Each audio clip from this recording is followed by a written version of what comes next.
मैं जय कृष्ण गोस्वामी तिलहेश्वरी देवी का कहानी सुनाने जा रहा हूँ। इसी नगर में एक राजा राज करता था। उस राजा के पास एक लड़का था। लड़का सूरज के समान सुंदर और पढ़ने में तेज था। राजा ने नाई और ब्राह्मण को अपने बेटे का शादी के लिए लड़की ढूंढने के लिए भेज दिया। नाई और ब्राह्मण खोजते खोजते एक राज से दूसरा राज चला गया। उस राज में एक राजा के पास एक चंद्रमा की समान सुंदर लड़की था। उस लड़की का नाम तिलहेश्वरी था। नाई और ब्राह्मण दोनों तिलहेश्वरी को पसंद करके आ गया और राजा से बोला, ए राजा साहब, मैंने ऐसा चंद्रमा की समान सुंदर लड़की ढूंढ करके लाया हूँ जो अपने राजकुमार के लिए बहुत जोड़ी अच्छा होगा। बोला, कैसा जोड़ी? बोला, जैसे हंस और चकेवा का जोड़ी होता है वैसे उतना ही सुंदर जोड़ी होगा। बोला, कोई बात नहीं, शादी का दिन दिया? बोला, हाँ राजा साहब, मंगल मरवा और बुध विवाह का दिन मैंने दे करके आया हूँ। राजा ने बोला, ठीक है। बुधवार के दिन राजा ने अपना पूरे राज में ढोला दिया और ढोला दिलाने के बाद अनेक प्रकार का बाजा गाया, ढोल पिपी ले करके उस राजकुमार को घोड़े पे बिठा करके शादी करने के लिए चल दिया। जब राजकुमार का विवाह तिलहेश्वरी से हो गया तो तिलहेश्वरी देवी को अपने घर ले आया। अब वो राजकुमार तिलहेश्वरी देवी को देख करके बहुत खुश होता था, लेकिन तिलहेश्वरी देवी को राजकुमार बिल्कुल पसंद ही नहीं होता था।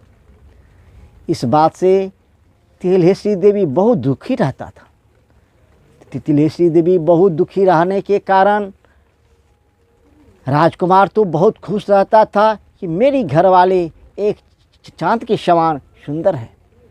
तिलहेश्वरी देवी मन ही मन माँ बिसारा का पूजा करने लगा और माँ बिसारा से प्रार्थना किया, हे माँ बिसारा, ये राजकुमार को अगर सर्प दंशन कर लेगा, मर जाएगा तो मैं आपको बहुत कुछ चढ़ाऊँगा और एक मंदिर बना दूँगा।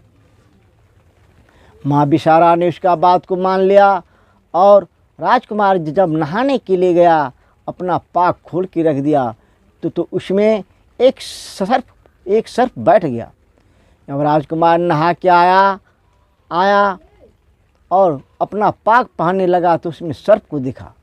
सर्प को देखते ही सिपाही को बुला करके सर्प को मरवा दिया। मरवाने के बाद वो रानी के पास बहुत खुशी से गया। बहुत खुशी के साथ जाने से बोला, हे जाने मन, हे प्राण प्यारे, आज तेरा सुहाग खत्म होने वाला था, लेकिन भगवान के दया से तेरा सुहाग बढ़ गया। तिलहेश्वरी देवी भीतर से गुस्से से चूर, ऊपर से मुस्कुराता हुआ बोला, क्या हुआ? इस बात की खुशी है? बोला, क्या बताऊं हे प्राण प्यारे, जब मैंने स्नान करने के लिए गया तो मेरे पाग में एक विषैला सर्प बैठ गया था। मैंने उसे देख लिया, मैंने उसे मरवा दिया, नहीं तो वो सर्प मुझे सिर में काट लेता, मैं वहीं का वहीं मर जाता। तिलहेश्वरी देवी ने बोला, आम के न काज के, दुश्मन अनाज के, तुमको तो मर ही जाना अच्छा है।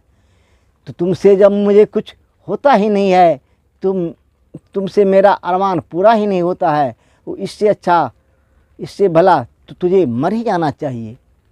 इस बात को सुनकर के राजा बहुत दुखी हो गया और तिलहेश्वरी देवी ने बोला, उस सर्प को आपने कहाँ फेंकवा दिया? राजकुमार ने बोला, पेड़ के पास मैंने उसे फेंकवा दिया। रानी ने गया और उस पेड़ के पास से उस सर्प को उठा लाया और उसे धो करके अपने मुंह में मुंह रगड़ने लगा। हे जाने मन, मैंने तुझे कैसे जान मरवा दिया? तूने मेरे काज के लिए तूने निष्फल हो गया। इतने में राजकुमार अपना घर आया तो वो तिलस्मी देवी को देखता है कि सर्प को अपने मुंह में मुंह रगड़ रहा है। राजा ने गुस्सा के मारे तुरंत जल्लाद को बुलवाया और जल्लाद को बुला करके तिलस्मी देवी से पूछा, तूने ये क्या कर रहा है? बोला, मैंने तुमसे अपना माँ बाप का ये निभा रहा हूँ, कर्तव्य निभा रहा हूँ, लेकिन तूने मेरे पति के योग्य नहीं है, इसलिए मैं तुमसे खुश नहीं हूँ। मैंने माँ बिसारा से ये प्रार्थना किया था कि तुम्हें सर्प काट ले और तुम मर जाओ।